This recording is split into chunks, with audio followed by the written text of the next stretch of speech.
भगवत गीता की 21 ज्ञान की बातें। नंबर 1। आनंद मनुष्य के भीतर ही निवास करता है, परंतु मनुष्य उसे स्त्री में, घर में और बाहरी सुखों में खोज रहा है। नंबर 2। श्री कृष्ण कहते हैं कि भगवान उपासना केवल शरीर से ही नहीं बल्कि मन से करनी चाहिए। भगवान का वंदन उन्हें प्रेम बंधन में बांधता है। नंबर 3। मनुष्य की वासना ही उसके पुनर्जन्म का कारण होती है। नंबर 4। इंद्रियों के अधीन होने से मनुष्य के जीवन में विकार और परेशानियां आती है। नंबर 5। संयम यानी धैर्य, सदाचार, स्नेह और सेवा जैसे गुण सत्संग के बिना नहीं आते हैं। नंबर 6। श्री कृष्ण कहते हैं कि मनुष्य को वस्त्र बदलने की आवश्यकता नहीं है, आवश्यकता हृदय परिवर्तन की है। नंबर 7। जवानी में जिसने ज्यादा पाप किए हैं उसे बुढ़ापे में नींद नहीं आती। नंबर 8। भगवान ने जिसे संपत्ति दी है उसे गाय अवश्य रखनी चाहिए। नंबर 9। जुआ, मदिरा पान, पर स्त्री गमन, अनैतिक संबंध, हिंसा, असत्य, मद, आसक्ति और निर्दयता, इन सब में कलयुग का वास है। नंबर 10। अधिकारी शिष्य को सद्गुरु, अच्छा गुरु अवश्य मिलता है। नंबर 11। श्री कृष्ण कहते हैं कि मनुष्य को अपने मन को बार बार समझाना चाहिए कि ईश्वर के सिवाय उसका कोई नहीं है।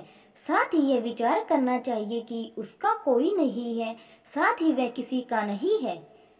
नंबर 12। भोग में क्षणिक क्षण भर के लिए सुख है, साथ ही त्याग में स्थायी आनंद है।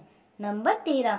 श्री कृष्ण कहते हैं कि सत्संग ईश्वर की कृपा से मिलता है, परंतु कुसंगति में पड़ना मनुष्य के अपने ही हाथों में है।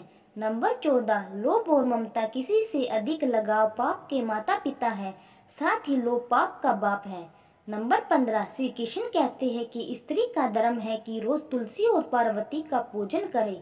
नंबर 16। मनुष्य को अपने मन और बुद्धि पर विश्वास नहीं करना चाहिए, क्योंकि ये बार बार मनुष्य को दगा देते हैं। खुद को निर्दोष मानना बहुत बड़ा दोष है।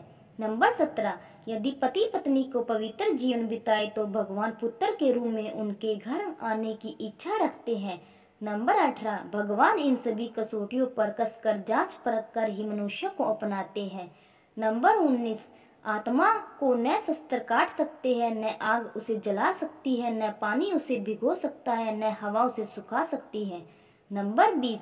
क्यों व्यर्थ की चिंता करते हो, किससे व्यर्थ डरते हो, कौन तुम्हें मार सकता है, आत्मा ना पैदा होती है न मरती है।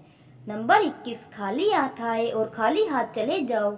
जो आज तुम्हारा है कल और किसी का था, परसों किसी और का होगा। तुम इसे अपना समझकर मगन हो रहे हो, बस यही प्रसन्नता तुम्हारे दुखों का कारण है। Like share subscribe please. धन्यवाद।